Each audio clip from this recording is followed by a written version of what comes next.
Nous allons écouter le récit de la rencontre entre Jésus et Zachée. C'est dans l'Évangile selon saint Luc, c'est au chapitre 19 de l'Évangile selon saint Luc. La rencontre est intéressante puisqu'ici on est dans un moment très public de la vie de Jésus. Il traverse une ville, Jéricho, une foule manifestement assez considérable veut le voir. Ça veut dire que déjà la réputation de cet homme, Jésus de Nazareth, s'est répandue. Et au milieu de cette foule, un homme, Zachée, de petite taille, qui lui veut voir aussi ce Jésus dont il a manifestement entendu parler. Alors on va voir comment ici, au cœur de ce récit, c'est toujours cette dynamique, on pourrait dire, de la Pâque, c'est-à-dire quelqu'un est en danger de mort, comment l'action de Dieu est de le sauver, de le relever et d'empêcher qu'il meure. Et on va voir évidemment que cette mort, elle est à plusieurs niveaux, à plusieurs registres. C'est une mort sociale, ça peut être une mort personnelle de l'individu, voire une mort biologique qui l'attend prochainement. Bref, une mort spirituelle bien sûr. Écoutons maintenant ce récit de Zachée dans l'Évangile selon saint Luc. Entré dans la ville de Jéricho, Jésus la traversait. Or, il y avait un homme du nom de Zachée. Il était le chef des collecteurs d'impôts et c'était quelqu'un de riche.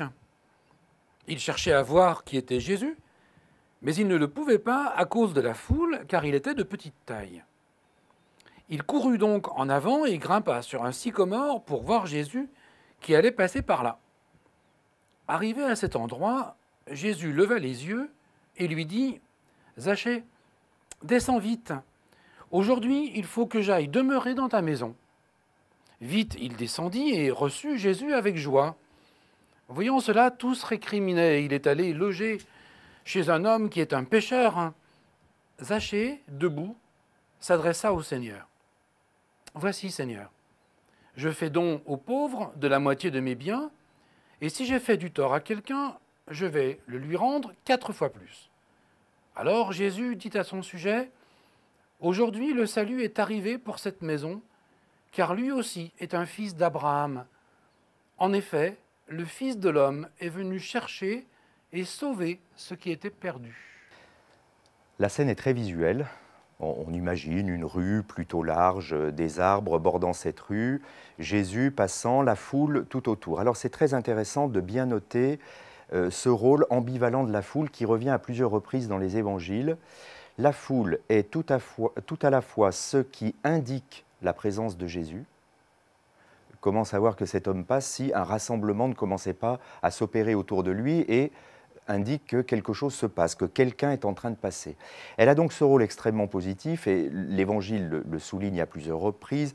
On pense à l'aveugle, Bartimée, et on voit bien évidemment comment ici, elle est déjà symbolique de la future communauté qui se rassemble autour de Jésus et qui donc va avoir pour fonction d'indiquer sa présence. Il passe parmi nous. Alors il passe, on voit bien aussi toute la symbolique que ça peut avoir, il vit sa Pâque parmi nous, il est en train de passer, comme chacune de nos existences qui passe. Mais la foule, elle est aussi ce qui fait écran, et ça c'est de manière concomitante. Elle ne peut pas être que vecteur, indicateur ou que écran, elle est les deux. Et c'est bien ce qui rend si difficile de vivre à l'intérieur de cette foule, c'est-à-dire par exemple de vivre à l'intérieur d'une communauté chrétienne, qui se fera toujours critiquer, parce que cette communauté est aussi écran vis-à-vis de celui qui n'en fait pas partie, ou qui n'en fait plus partie, et qui ne sait plus comment la réintégrer, et qui est pourtant en attente. Et là, on voit arriver le personnage de Zachée. La foule fait écran, il est de petite taille. Alors la mention est intéressante, on pourrait évidemment lui donner tout son symbole, qu'est-ce que c'est que cette petite taille, chacun peut l'interpréter aussi à sa manière. Reste que face à cet écran de cette foule qui, elle, se sent en proximité avec Jésus, cet homme n'est pas en proximité, cet homme est isolé, il n'est pas dans la foule et on nous dit même plusieurs choses à son égard. Au-delà du fait de son isolement, il est riche. On sait l'envie, la jalousie, les questions que pose habituellement au commun des mortels le fait de la richesse de quelqu'un. On sait aussi l'isolement que peut engendrer la richesse. On a tous eu le récit d'enfants de parents très riches à l'école. Ce n'est pas forcément une sinécure pour l'enfant, voilà, qui peut se trouver assez vite isolé. On nous dit ensuite qu'il est collecteur d'impôts. ce n'est pas forcément un métier qui attire une sympathie extrême vis-à-vis de tout le monde. Et il faut savoir qu'en plus, comme ce pays est sous protectorat romain, le fait de collecter les impôts est quand même essentiellement pour le pouvoir oppresseur. Autant vous dire que le collecteur d'impôts a toutes les raisons d'être extrêmement mal vu dans un pays qui est sous le joug d'une invasion étrangère. C'est donc, on peut le dire aujourd'hui, et en plus on nous dit que c'est sans doute quelqu'un d'un peu malhonnête qui a détourné au fur et à mesure de sa collecte d'impôts un certain nombre de fonds. C'est donc quelqu'un qui est en grand danger. Nous savons tous, au moment de la libération d'un pays, ce qui se passe pour les personnes qui ont été des collabos. Je pense qu'il faut pouvoir pratiquement appeler Zachée de cette manière-là. Il est actuellement un collabo. On nous dit tous récriminaient quand Jésus s'invita chez lui. Il n'y a pas l'ombre d'une personne qui prend le parti de Zachée. C'est donc un homme en extrême danger. Et là, on voit très exactement l'œuvre de Dieu s'accomplir. C'est donc cet homme qu'il faut aller chercher. Sans jugement moral une fois encore, c'est-à-dire que ce n'est pas de savoir si Zachée est effectivement un voleur, ce n'est pas de savoir si Zachée fait un boulot sordide dans ce monde, dans cette société qui est envahie. Oui, sans doute, ça n'est pas nié. Simplement, il est en danger, la mort rôde autour de cet homme. Il est déjà en grand danger parce qu'il est isolé de la communauté, et donc déjà la mort a commencé à infiltrer sa vie. Alors, c'est là qu'on voit comment, à travers Jésus, l'action de Dieu, c'est que un de la communauté ou plusieurs viennent s'inviter chez lui, ici, Jésus lui-même, je veux demeurer chez toi. On comprend bien ici que le verbe a tout un sens. Ce n'est pas simplement, tiens, je vais faire un petit graillon chez toi. Non, je veux demeurer chez toi. Vraiment, je veux faire ma demeure. Et ici, on s'aperçoit que cet homme qui peut avoir plusieurs identités, Zachée, il est riche, il est collecteur d'impôts, il est voleur sur les bords, il est un peu collabo sans doute, mais est-ce que ce n'est pas un homme qui attend quelque chose de beaucoup plus profond dans sa vie? Ah, là, on découvre une autre identité. Là, c'est très intéressant aussi de voir que les évangiles nous montrent les multiples facettes de la même personne, et celle que Jésus va chercher est justement l'homme qui a encore en lui ce sursaut possible, mais il faut que quelqu'un lui tende la main, il n'en est plus capable, lui. Et donc, il le sort de l'impasse, le fait même d'être allé le visiter rouvre cet homme à la possibilité de pouvoir. Alors, il le remet dans le don, je vais donner aux pauvres, alors que Jésus ne lui a rien demandé. Contrairement à la rencontre avec l'homme riche, c'est dire à quel point il n'est pas dans l'idéologie, mais Zachée de lui-même, je vais donner, ça y est, il réintroduit cette personne qui était jusqu'à présent collecteur, qui prenait dans le don, dans la gratuité, merveille.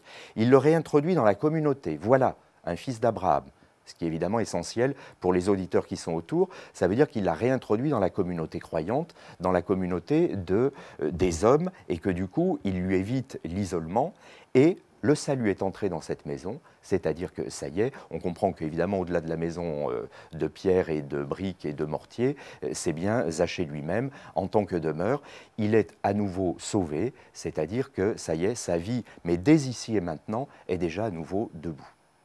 Zachée semble être venu voir Jésus par curiosité, et on observe que de fil en aiguille, il se convertit. Il accepte même de rembourser plus d'argent à ceux qui l'avaient volé. Finalement, on pourrait se voler les uns les autres, vivre comme des voleurs, et si on se repentit à la fin, on est sûr d'être pardonné. Est-ce que tout ça, c'est pas un peu facile? Je voudrais souligner une chose qui me paraît essentielle parce qu'elle réapparaît évidemment dans les évangiles, c'est la complexité de toute personne qui ne peut jamais être enfermée dans une identité. C'est-à-dire qu'on peut très bien comprendre dans ce récit que pour la plupart des personnes qui sont là, Zachée est d'abord le collecteur d'impôts, donc c'est son métier qu'il définit. Qu'en tant que collecteur d'impôts, on apprend qu'il n'est peut-être pas très honnête, donc là, c'est en plus une non-vertu, un défaut qui est en train de le qualifier, et ainsi de suite. Ce sont des identités possibles, réelles, même sans doute, de Zachée. Zachée est-il enfermable dans cette identité? Tout comme la femme adultère était-elle enfermable dans l'acte qui était le sien objectif, une fois encore, elle avait trompé manifestement son mari puisqu'elle a été prise en flagrant délit d'adultère, etc. L'Évangile ne nie à aucun moment une identité pécheresse, pour le dire de ce mot évangélique, de la personne, mais la personne doit-elle être enfermée dans cette identité? Il me semble que l'agir du Christ manifeste toujours qu'il faut rouvrir l'identité de la personne pour réaliser que d'autres attentes existent dans cette personne qui sont peut-être encore plus fortes que les identités qui lui sont collées à juste titre, une fois encore, hein, qui ne sont peut-être pas des identités usurpées. Mais reste que Jésus est celui qui vient ouvrir la personne à autre chose, à un fond qui n'est plus vu, perçu par les personnes qui sont autour de Zachée. Je crois que déjà, ce changement de regard, c'est déjà le début du salut. Et nous le savons tous dans notre propre vie, nous avons des regards qui nous enferment, qui nous tuent, qui nous réduisent, qui nous rétrécissent, et puis des regards qui rouvrent la possibilité d'une nouveauté et d'un chemin. Je pense que déjà, beaucoup de choses, et on pourrait le revoir dans beaucoup de lieux dans les évangiles, tout est dans ce regard de Jésus, du Christ, sur l'homme, et qui permet à l'homme de pouvoir exprimer quelque chose qui était en lui, mais qu'il ne pouvait plus dire.